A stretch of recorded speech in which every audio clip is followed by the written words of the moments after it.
Hello, in this video I'm going to show you how to remove chats in Snapchat.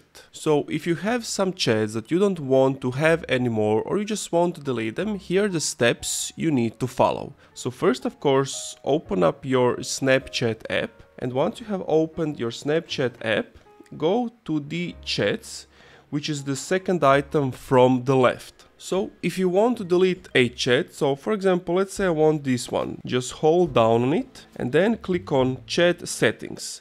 Now you have multiple choices, but the one you are looking for is clear from chat feed. Once you click that, the chat will no longer be visible.